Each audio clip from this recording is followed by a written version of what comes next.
I'm here with Chris Mayson, Director of Instruction at Maderas Golf Club. Chris, thanks for joining us for our Junior Golf Summit. We appreciate your time. Thanks so much for having me.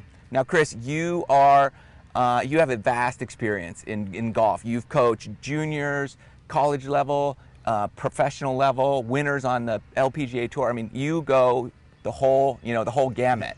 Tell us how you got started. I was a player and I got injured and then got into coaching. I was working up at La Costa Golf Academy and luckily got into teaching the best player in San Diego at the time. I knew very clearly that I wanted to teach the very best players in the world. And then luckily he came to me, he did very, very well, and then other juniors started to come too. As soon as the juniors did well, some of the tour pros heard about the experience and the success I was having, and then it just kind of rolled from there.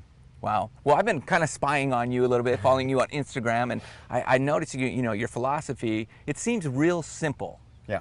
Tell us a little bit about like what you believe that the junior golfer, in terms of the instruction. What do you teach? Basically, when I was playing professionally, I tried to teach myself. So I got a camera like everybody does, and I was working on my swing, trying every drills, reading every book, and I turned myself into a coach rather than a player.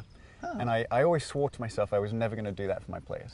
And I was going to try and make it as simple as possible and not get too technical like I did for myself. So I tried all these drills. I know what works, I know what doesn't work. I basically take little bits of philosophy from every teacher, from every player, and then use that to try and make it as simple as I can for my students. So basically what I do is I have, I would call myself a fundamentalist.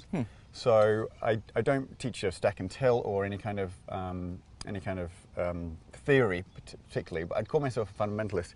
What I mean by that, especially with the junior players, is I see if they can hit the ball solidly, I see if they've got a repeatable ball pattern.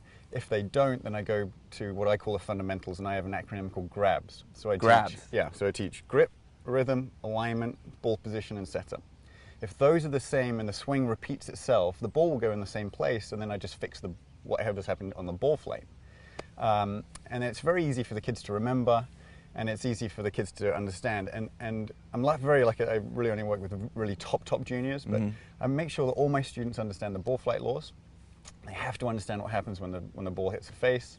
They need to understand gear effect, which is sort of face deflection. And as long as they understand, okay, I did this and the ball did that, then they can fix themselves. And if they can fix themselves, then they don't need me, and I think that's what makes a great coach. You're trying to put yourself out of work, it seems. Yeah, somewhat. But as I said, I think a good coach tells someone what they need to do. A great coach tells the player to understand it, and then helps them to practice better. So I can't be with them 24/7. I don't think we could afford it either. Okay, so you mentioned you work with the top juniors. You do, and I've seen them. I know a lot of them. Yeah. Now, okay, as a parent just getting into golf, and I want to one day bring my child to you, what should I do? What should I focus on? How can we get kids to that elite level? And is it possible for everybody, or is it reserved for just the ultra gifted? I don't really necessarily believe in talent. I was always told that I was talented, but I look back now and just realized that I worked really, really hard. And the kid has to be self-motivated. It's very, very simple. We see a lot of people where the parents are just lording over the kid the entire time. They're at every practice, on every single shot, every single round. Those kids will do well to a certain level. But the kids that I'm seeing who go from the age of 16 to a top college, those kids don't make it into the pros. It's the kids that are self-motivated, that are working really hard, that parents aren't there. It's those kids. Now, obviously, you can't teach that motivation. You can't teach that love for the game. But if the kid does love the game, then as a parent, I think the most important thing is to take them to a good coach, the best coach you can afford, or best coach you can find in your area. And then you just give them the best facilities, the best clubs. And from there, the kid's going to do it themselves. I don't think you can force it. So you're saying, at some point, or whatever it is, the kids have to have that desire, that motivation. Otherwise, it's not going to happen. That's exactly what I'm saying. Yeah. So we parents, we can't force our kids onto the tour. There's no way you can force them onto the tour. What I do find interesting, and I've got kids myself, so I'm struggling with this. My wife and I talk about it a lot. Is I do see a lot of parents. They're almost able to force them into a good college. Oh. So it's almost like the parent lives vicariously through the child.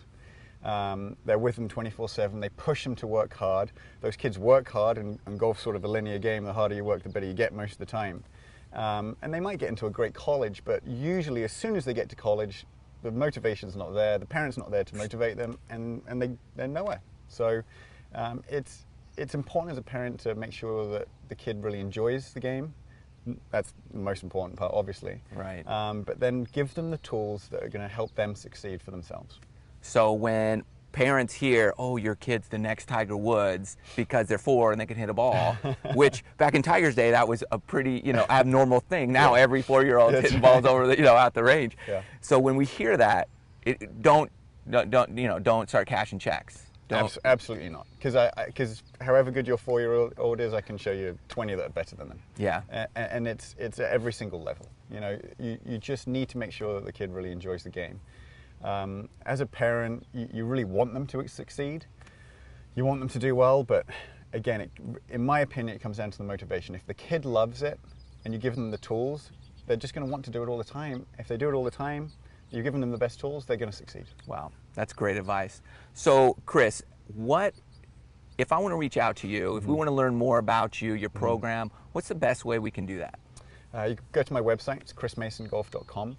I also run an ex-golf program here at Maderas and a couple other locations around the country. It's a really fun sort of app-based training program, and just hour a day, and it's really, really fun. Oh, great. Okay. Yeah. So leave us with one tip to, as parents, do not do. Avoid making this mistake with your kids as they grow in the game from whatever age they start to, the ultimate. What can we just, hey, if you do nothing right, just stay away from this? It's the kid's goal, it's the kid's dream, it's not your dream. So make sure you understand your child, what their goals are, what their dreams are, and support that. Don't make your goal their goal. Great advice. Chris Mayson, he's got great wisdom, one of the top teachers in the nation, and we appreciate your time. Thanks for joining us. Thanks so much. Cheers.